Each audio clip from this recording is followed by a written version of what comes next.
네, 또 이렇게 2부에서 찾아뵙게 되었습니다. 여튼 LB가 유중 후폭풍에도 견조하게 현재 잘 견뎌내고 있는 모습이고요.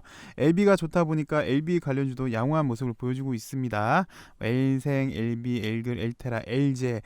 근데 확실히 이번에는 엘제가 좀 대장격으로, 지난번 같은 경우는 LB가 대장격이었다면 이번엔 엘제의 탄력이 더 눈에 띄는 그런 구간이었는데, 말씀드렸지만 요 당시 때부터 확실히 좀 탄력이 좋습니다. 눈에 띄어요.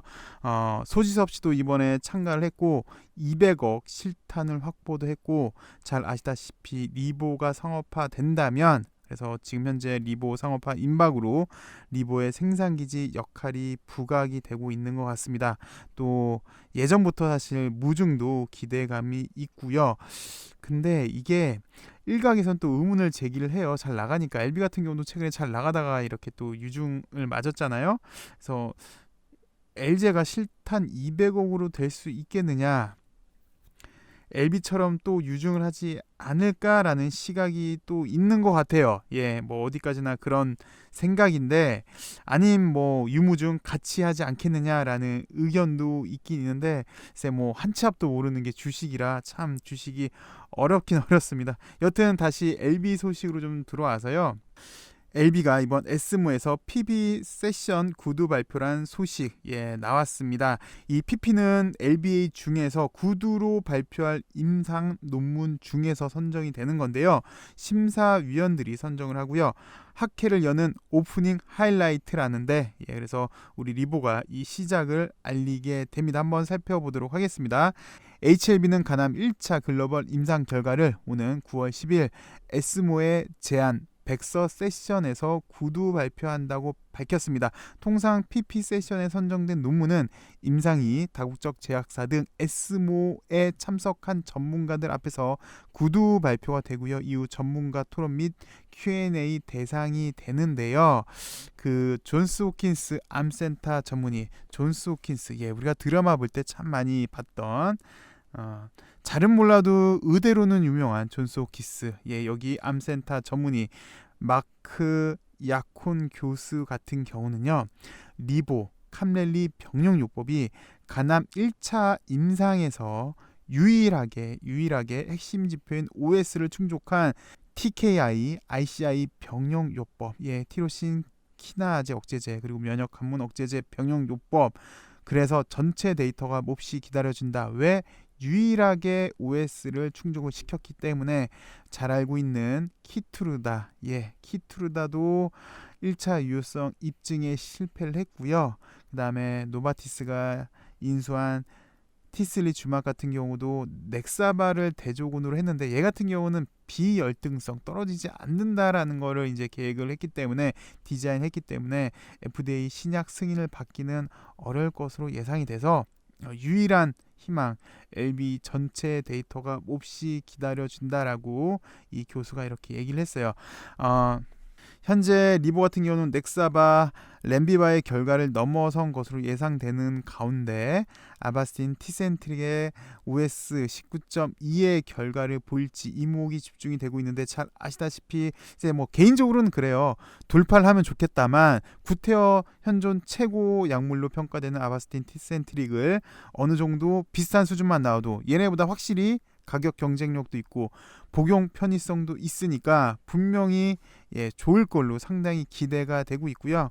그리고 잘 아시다시피 가남 1차 치료제로 이번에 지난주 기사가 나왔잖아요. 프리 NDA까지 진행을 했고, 그다음에 판매 허가 이후에 빠른 생산 그리고 상업화 진행을 위해서 HLB 그룹이 이제 상호 협력을 했죠. 그 와중에 LG 같은 경우는 이제 생산을 맡게 될 거고요. 이런 PP 섹션에서 구두 발표한다는 거, 에스모의 시작을 알리는 하이라이트로 시작을 한다는 거, 그리고 존스 호킨스 의대 교수까지 유일하게 OS를 충족을 한다. 그래서 데이터가 다 기대가 된다라고 했는데, 요 다음 소식은 우리가 요즘 OS19 운동을 하고 있습니다. OS19를 외치고 있는데, 왜 OS19인지 이유를 한번 살펴보도록 하겠고요. 그리고 제가 괜히 일부에서 유증 일정을 말씀을 드린 게 아니에요. 여기랑 연관을 해서 한번 우리가 한번 생각을 해 보죠. 그래서 뭐 일부에서는 뭐 좀 제가 그냥 장난식으로 개미굴 얘기를 했는데 뭐 사실 뭐 확정적인 건 없습니다. 대신 한번 이렇게 될 수도 있지 않을까 예상하는 것도 뭐 나쁜 것 같지는 않아서요. 왜냐, 주식은 한 번씩 생각을 해봐야 또 대응을 잘할 수 있기에 그렇게 말씀을 드리는 건데요. 요 파리, 네, 우리나라보다 7시간 느린 파리에는 없는 파리 바게트를 수시로 가는 그 파리의 여인이 생각나는 파리, 이 안에 너 있다, 리보 안에 OS 19 있다. 그리고 또 유명했던 애기야 가자, 이거를 이제 엘비야 가자, 딱 입에 감기는 요 파리인데요. 죄송합니다. 제가 지금 시간이 지금 이제 2시예요. 근데 제가 내일 아침에 또 일을 나가야 돼요. 그래서 사실 너무 피곤해서 내일 아침에 이렇게 할까 하다가 또 그럼 못할 것 같아서 이렇게 밤에 하거든요. 그러니까 여러분들 좀만 이해해 주세요. 어찌됐든 뭐 입에 딱 감기지 않습니까? 엘비야 가자, 애기야 가자, 이 안에 너 있다, 리브 안에 OS 19 있다, 딱 감기는데 8일에서 9일부터 13일까지 에스모가 열리죠. 그러면서 리보 캄렐리 1차 가남 1차 치료제 임상 3상 결과가 첫 공개가 됩니다. 그거는 좀 전에 우리 PP 섹션 그거 본 거고, 그리고 행사 둘째 날 12일 오전 8시 30분부터 시작되는 결과가 위장 및 소화기관 주제 세션에서 발표가 되는 요 PP 세션은 학회 전체 대상으로 연단 발표하는 심포지엄 다음으로 분야 안에서 가장 큰 발표 자리라 의미가 크고 또 하이라이트를 시작을 하는 거죠. 그리고 요 결과는 이번에 리보 캄렐리 3상은 중국 임상을 담당했던 슈쿠이친 난징 의대 교수가 맡는다고 합니다. 다시 앞으로 와서 보시면 이제 에스모에서 가남 1차 치료제 데이터가 발표가 되는데 가장 큰 PP 섹션에서 구두 발표가 예정이 돼 있고, 이 구두 발표는 19일 에스모 홈페이지를 통해서 HCC 비절제성 간세포암에 대한 리보 캄렐리 1차 치료제 임상 3상 결과가 PP에서 발표될 예정이라고 밝혔어요.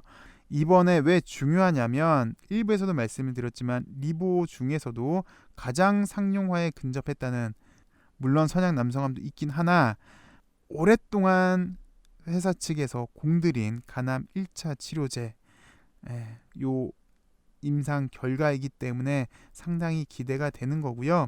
요건 좀 전에 살펴봤고, 회사 대답을 좀 한번 들어보면은 주목해서 봐야 할 포인트는 일단 뭐 우리가 다 예상을 하고 있는 OS 지표입니다. 우리들 주주들 사이에서 나오는 OS 1995대로 OS가 기존 치료제를 현존하는 최고 치료제 아바스틴 티센트릭을 뛰어넘는 19.2개월을 뛰어넘는 19.5개월이 나오길 기대를 한다. 그래서 현재 경쟁 약물의 현황은 뭐 이건 좀 보셨습니다. 키트루다 렌비마도 일단 이번에 발표가 되는데 살펴보셨지만 1차 유효성 지표를 실패를 했고, 티슬리주막 같은 경우도 뭐 이번에 발표가 되는데 넥사바를 대조군을 해서 비열등성을 보이고 있기 때문에 글쎄 FDA에서는 좀 어렵지 않을까. 요 세 가지 신약 후보 물질 중, 그러니까 티슬리주막, 키트루다 렌비마 병용, 리보 캄렐리 병용 중 유일하게 기존 치료제 대비 우월성을 입증을 해서 사실 기대가 되는 거고, 이 외에는 최근 임상이 완료된 약물 중에는 사실상 경쟁 약물이 없다. 그래서 더 기대가 된다 이고요. 글쎄 요거를 보려고 제가 일부를 한 것 같습니다. 사실은 요 내용을 보려고요. 이번 3상 데이터 이후에 다음 스케줄은, 이 스케줄을 뭐 번역을 구태하자면 일정이잖아요. 가난과 선약 남성암은 각각 별개로 FDA 승인 절차 일정에 따라 바로 진행할 예정이다. 가남, 선약 남성암 각각 NDA 신청을 할 걸로 보여지고 있고요. 가남 같은 경우는 프리 NDA를 제출을 했기 때문에 10월 중순까지는 미팅이 열릴 것으로 보여진다. 그리고 그 한 달 내에 NDA 신청을 진행할 예정이다라고 했잖아요. 그래서 10월 중순까지는 미팅이 열리고 한 달 내 회의록 접수 후에 NDA 신청, 한 달 내 회의록 접수 후에 NDA 신청. 여튼 요 이제 또 일정이랑 아까 유증 일정이랑 또 살펴보시면 10월 26일에는 구주주 청약이 있고 초과 청약도 있어요. 그리고 10월 21일에는 이제 발행가가 결정이 되는 거고, 그 다음 11월 3일에는 죽음을 나비를 하는 건데 요 일정이랑 겹치니까 구태여 2차 발행가도 구태여 떨어질까요? 10월 여기 보셨던 10월 20일 날 확정 발행가가 구태여 좀 떨어질까라는 생각도 들긴 들어요. 어디까지나 뭐 생각이니까 너무 의문은 두지 말고요. 게다가 선양 남성화 같은 경우도 가속 승인을 받게 되면 바로 NDA 절차에 착수할 거고 올해 내 할 걸로 예정이 돼 있잖아요. 물론 이제 공매들은 여기에 대한 음해 공작을 할 걸로 현재 우리가 알고는 있으나 서양 남성 같은 경우는 이미 FDA와 이상 종료 미팅을 완료했기 때문에 이게 이제 프리 NDA를 가름을 하는 거라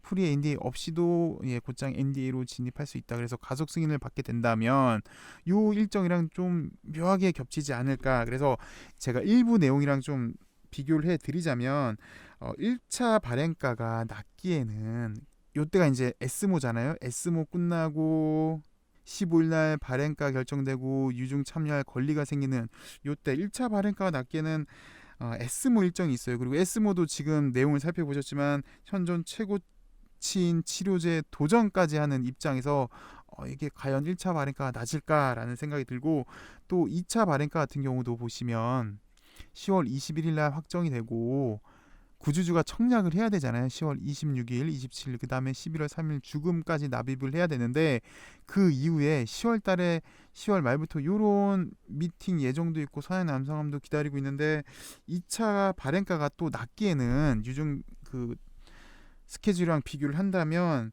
이런 이벤트가 있어서 글쎄요. 뭐 한번 좀 생각해 볼 만한 것 같아서 이렇게 말씀을 드렸습니다. 너무 늦게 영상 올려드려서 죄송하고요. 이번 한 주 사실 유중 때문에 고민이 좀 많았는데 이 정도면 상당히 좀 많이 괜찮지 않았나라는 생각이 들어요. 다음 주에는 좀 더 좋은 소식, 확실히 OS19와 관련된 좀 더 좋은 소식을 만날 수 있길 바라면서요. 저는 월요일 날 찾아뵙도록 하겠습니다. 시청해 주셔서 감사합니다.